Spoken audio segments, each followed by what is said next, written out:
Before we step into this parallel timeline, if you enjoy these explorations of what-if history, please help the channel grow by hitting like, share, and especially subscribe to continue the adventure together.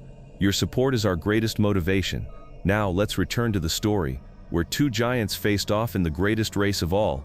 To understand how history could have taken a different turn, we must understand the real confrontation behind the race, the clash of two minds, two philosophies, and the two colossal machines born from their ambitions. The race to the moon was not just a race between two nations, it was a battle of wits between two giants of the space industry. On the side of the United States, the face of the Apollo program was a man well known to the world, Wernher von Braun, a German scientist, the father of the fearsome V-2 rocket in World War II. He was now the chief architect of America's space dream. Von Braun embodied methodology, systematic engineering, and a nearly limitless supply of resources. His philosophy was built on caution and repetitive testing. Before the Apollo program, NASA conducted the Mercury and Gemini programs, like the first steps of a child learning to walk, then to run, before attempting a giant leap. Everything was public, televised, turning astronauts into national heroes and the race into a spectacular showcase of American capitalism and industry. Von Braun's ultimate weapon was the Saturn V rocket.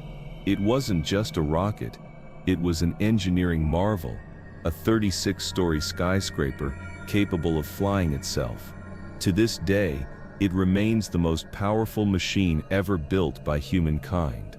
Its 5 giant F1 engines on the first stage generated a thrust equivalent to a small nuclear bomb. That power was the result of a massive industrial base, with hundreds of thousands of workers and engineers across America working towards a single goal.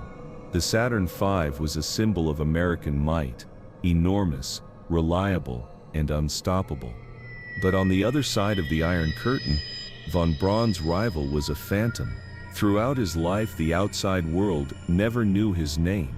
He was known only by his code name, the Chief Designer. His real name was Sergei Korolev.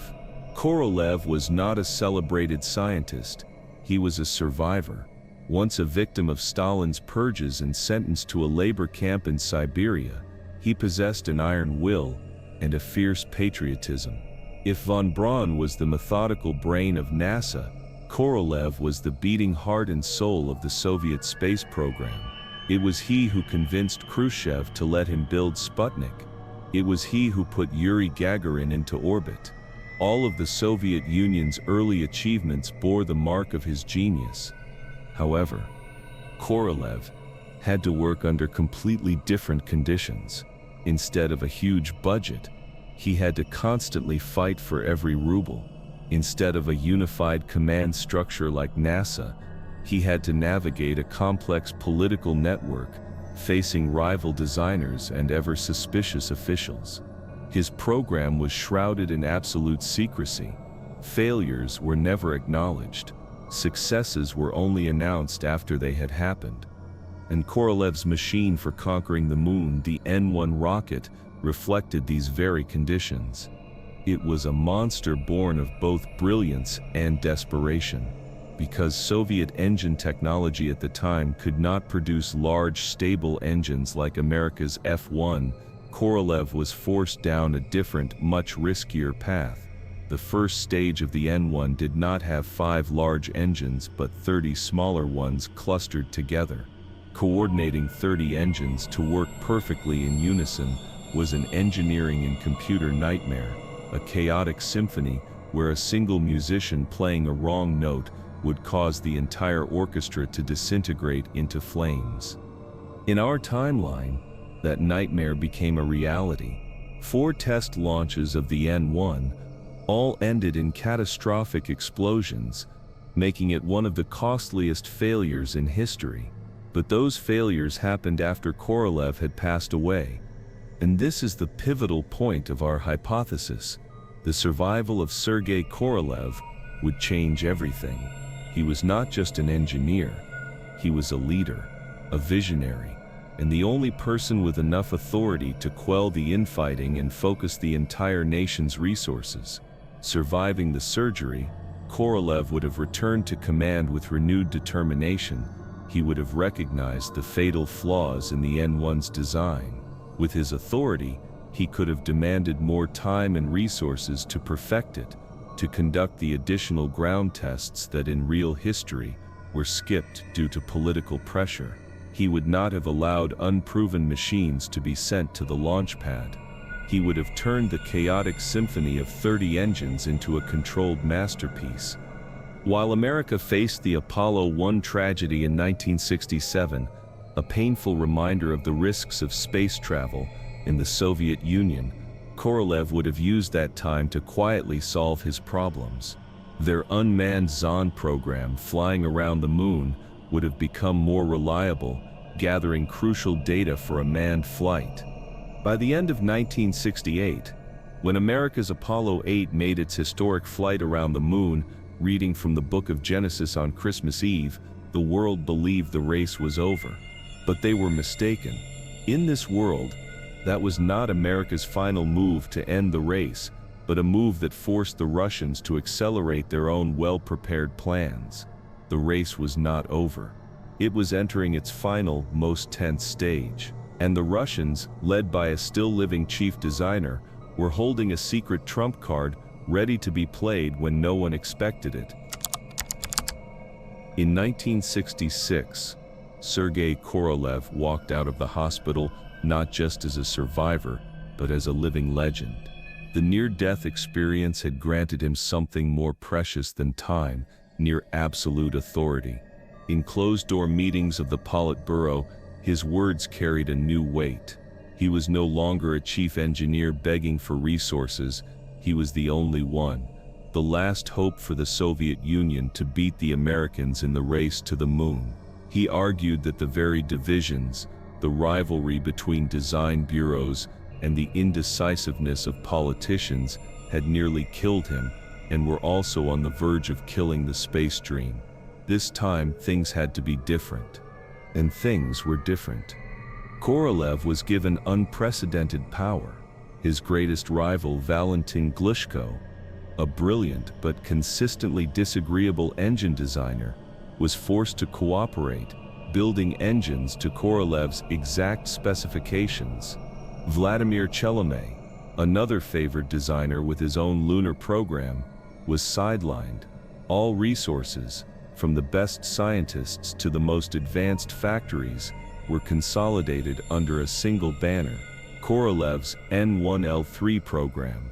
His return was not just the return of an individual, it was the rebirth of an entire space program, now forged with iron discipline and a singular vision. He knew he did not have much time. His health was still fragile, and on the other side of the world, America's industrial war machine was roaring. Every day, every hour was precious.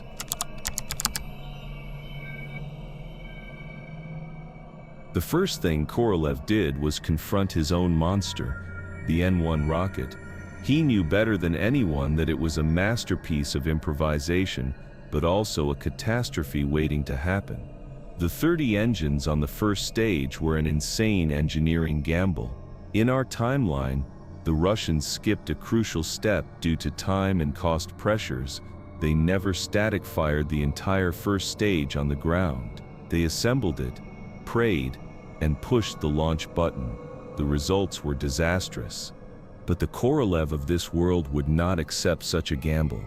He used his new authority to issue a seemingly impossible order to build a giant test stand at Baikonur, large enough to hold and fire the entire Block A stage with its 30 engines.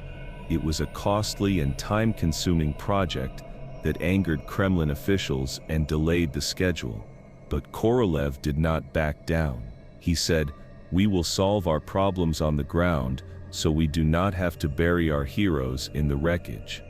And on that test stand, the N-1's fatal flaws were exposed. Engineers discovered that the complex fuel lines created destructive resonant vibrations, known as pogo oscillations, that could tear the rocket apart from the inside. The Cord computer system designed to control the 30 engines proved too slow and unreliable. Under Korolev's direct supervision, they worked day and night. They redesigned the plumbing, installed shock absorbers, and most importantly, they upgraded the entire flight control computer system. One by one, the problems were methodically solved. The chaotic symphony of 30 engines was finally tamed. By the end of 1967, after months of delays and countless failed ground tests, the Block A stage was successfully fired for its full duration for the first time. The Soviet Union now had a rocket capable of taking them to the moon. They kept this secret carefully, like an ace up their sleeve. Meanwhile, in America, tragedy struck. In January 1967, a fire erupted inside the Apollo 1 command module during a rehearsal, killing 3 astronauts. The entire nation was in shock. The Apollo program was suspended, and a full investigation was launched. This tragedy, though painful, forced NASA to redesign its spacecraft, making it much safer. But it also gave the Russians the most precious gift: time. The nearly 2 years that the Apollo program was stalled were 2 years that Korolev fully exploited. American spy satellites began sending back disturbing images from Baikonur. They saw the massive test stand being built. They saw no explosions, but instead organized, large-scale activities. The frequency of unmanned Zond flights around the moon increased. In September 1968, the Zond 5 spacecraft flew around the moon and returned safely to Earth, carrying living creatures. The CIA sent an urgent report to the White House. The Soviets were not just making progress, they were very close to a manned circumlunar flight. This news triggered one of the boldest decisions in space history. NASA officials, fearing the Russians would claim the moon right before Christmas, made a gamble of their own. They decided to change the plan for the Apollo 8 mission. Instead of just a test flight in Earth orbit, they would send it straight to the moon, with humans leaving their home planet for the first time. It was a huge risk, using a Saturn V rocket that had only flown twice, but they had no other choice.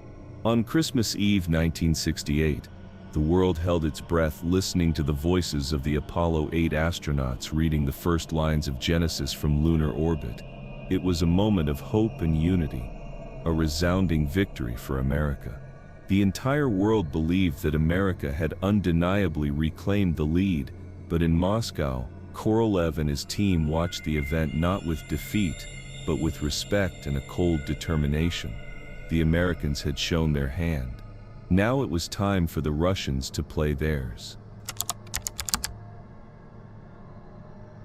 The flight of Apollo 8 forced Korolev to accelerate his plans. He knew his window of opportunity was closing. Just 2 months later, in February 1969, an N-1 rocket was launched from Baikonur in secret.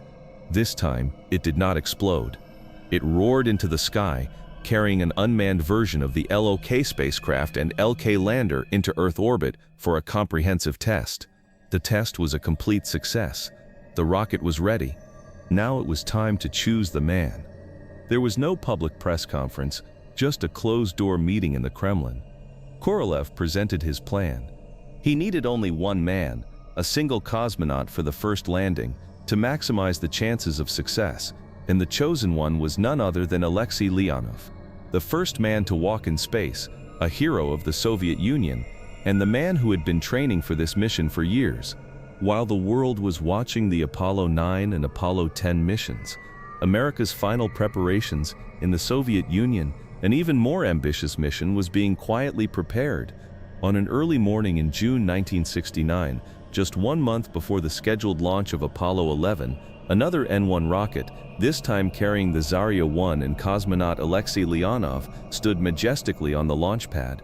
There were no crowds, no television cameras, only the tense silence of the Kazakh steppe and the people who were making history in secret. The engines ignited. 30 flames merged into a giant pillar of fire. The ground shook, and the N-1 rocket, The tamed beast slowly lifted off the ground, carrying the Red Dream towards the stars. The race had entered its final seconds, and the Soviet Union had just made the decisive breakaway. For 3 days after the secret launch, the world remained oblivious. While Alexei Leonov, alone in the Zarya-1 spacecraft, traversed the 400,000-kilometer void between worlds, in America, all attention was focused on the final preparations for Apollo 11. The press was filled with images of Armstrong, Aldrin, and Collins. America was counting down the days to its moment of glory, but at the listening posts of the National Security Agency, NSA, and military astronomical observatories, an alarming reality was slowly emerging. They detected an unidentified object on a trajectory to the moon. It was not an unmanned probe. Encrypted radio signals indicated a human presence. Panic began to spread through the highest levels of the US government. But what could they do? Announce to the world that they were about to be defeated? That was impossible. They could only listen in silence, helplessly watching their rival approach the finish line. Meanwhile, in a secret control center in Moscow, Sergei Korolev and his team monitored Leonov's every heartbeat, every parameter. There were no large screens or media presence, only pure tension. They had put a man in orbit, had conducted a spacewalk, but this was a challenge on an entirely different level. They were operating at the limits of their technology, with a spacecraft that had never been tested with a crew on such a long journey. Every calculation had to be perfect. As Zarya-1 entered lunar orbit, the decisive moment arrived. Alexei Leonov transferred from the LOK mothership to the LK lander, a tiny cramped vehicle codenamed Konyak, Little Horse. It had no connecting tunnel like the Apollo module.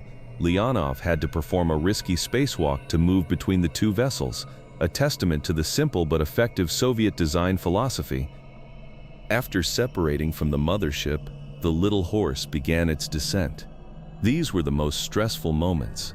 Unlike the Apollo lander with its 2 astronauts, Leonov had to do everything himself: pilot the craft, monitor the systems, and find a safe landing spot on an alien surface.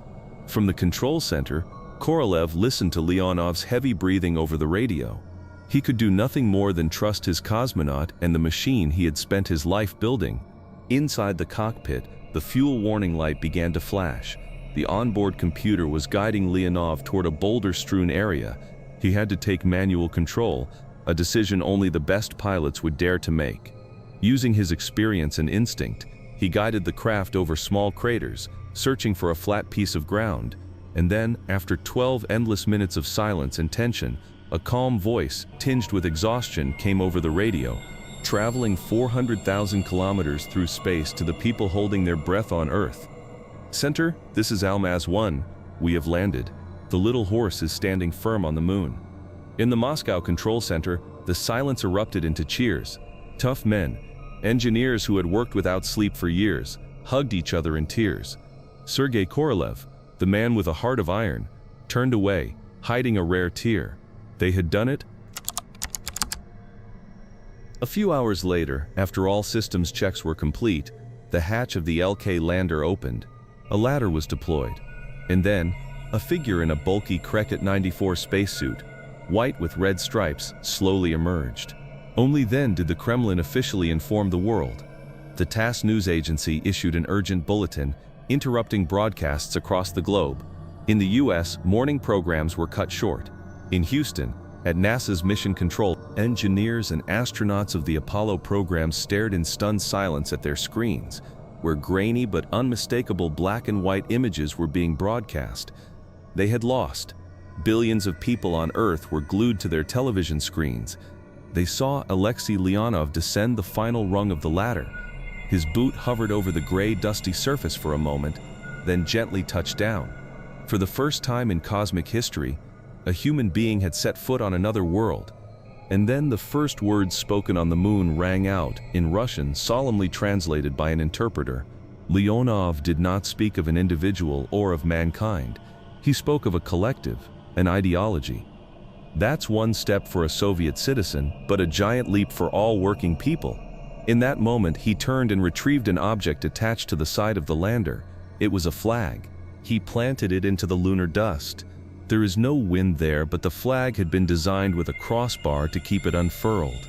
The crimson flag, with its yellow hammer and sickle emblem in the center, stood out powerfully against the gray of the moon and the black of the cosmos. That image, the image of the Soviet flag on the moon, was seared into the consciousness of humanity. It was not just a scientific achievement, it was an absolute political and ideological victory. It was a declaration that the future, at least among the stars, belonged to communism. On Earth, half the world celebrated in euphoria. The other half was plunged into stunned silence. In a suburban home in Houston, Neil Armstrong, the man destined to take that first step, simply stared silently at the television screen. His dream, the dream of a nation, had been realized by another man. On Earth, the world was changed forever. The image of the red flag on the moon became a powerful symbol, printed in textbooks, on stamps, and on propaganda posters from Hanoi to Havana. For hundreds of millions of people, it was living proof that the Soviet system and communism was the future. The Soviet Union's prestige soared, strengthening its influence in third-world countries and increasing tensions within Western nations. Alexei Leonov, the first man on the moon, began a global tour, welcomed everywhere as a hero, a living messenger of a new world order. Meanwhile, in America, it was a winter of self-reflection. The shock was not just a technological failure, it was an identity crisis. The Apollo program, now seen as a colossal waste of money just to be second place, was ruthlessly defunded. The Apollo 11 mission, intended to be the pinnacle of human achievement, was quietly canceled. America had lost the greatest race. The public, weary from the Vietnam War and social unrest, had no appetite for expensive trips to a place that had already been occupied. But America did not give up. It just changed the battlefield. Bruised but not broken, NASA realized that trying to repeat the Soviet achievement would be an admission of defeat. Instead, they had to create a new arena, one where they could dominate. The dream of the moon was replaced by a more practical and strategic vision, controlling near-Earth space. All resources were poured into two revolutionary projects, the Skylab space station and the Space Shuttle program. The space race did not end. It transformed into a Cold War in space. The Soviet Union, buoyed by its victory, announced ambitious plans for Zvezda, a permanent manned base on the moon. Meanwhile, the US focused on building a long-term presence in Earth orbit, a strategic outpost that could serve both military and scientific purposes. The confrontation was now between the Soviet moon base and the American orbital station, each watching the other warily from a distance.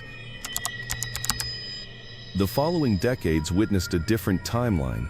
The Soviet Union's Zvezda base on the moon, while an incredible achievement, also became a massive financial burden.